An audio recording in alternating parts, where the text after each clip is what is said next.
Hi, this is a quick video to show you more about the checks in the matrix. If you haven't seen the overview video yet of everything that is present in the matrix, I strongly advise you to watch that one first.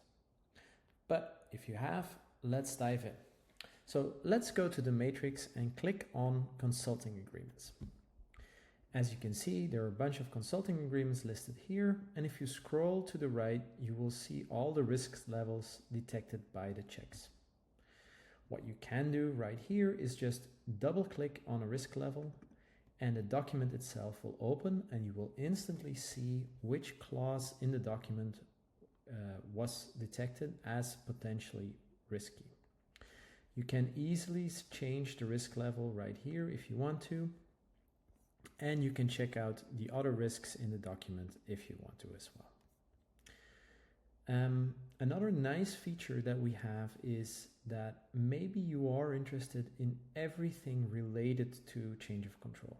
Then you can just click this button and you go straight to all the documents that have an issue that is potentially related to change of control.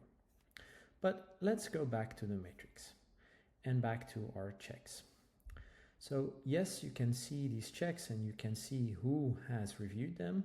In some cases it's the AI, in other cases I have reviewed them and given them a label. If you want to add your own checks, you can just click Add Checks and select one of the checks that we have prepared for you. Or you can just start from a predefined checks, let's say these voting agreements, and check out how we have described it. Or, besides that, there's also a way for you to just create a custom check and start from scratch. So let's do that.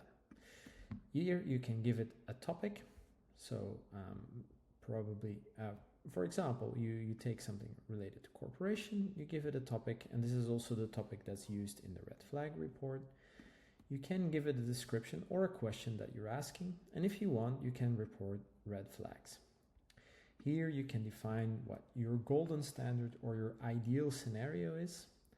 And next you can, if you have filled out something right here, you can select the risk level. And here you can just describe what is considered high risk for you, medium risk, and low risk. Once you have filled this out, you can click Use One Custom Check, and the check will run over the entire data room and find these issues for you. Once the check has done running, you will see that this check shows up in the matrix right here. For some checks, like change of control, it might happen that they are not available. This means that the AI thinks this is not relevant for the document. In some cases, you will see that there is some information provided, but this is just to be sure that we don't miss on anything in the data room, and you can rest assured that we have checked everything. All right, this was a quick overview of everything related to checks in the matrix. Thank you.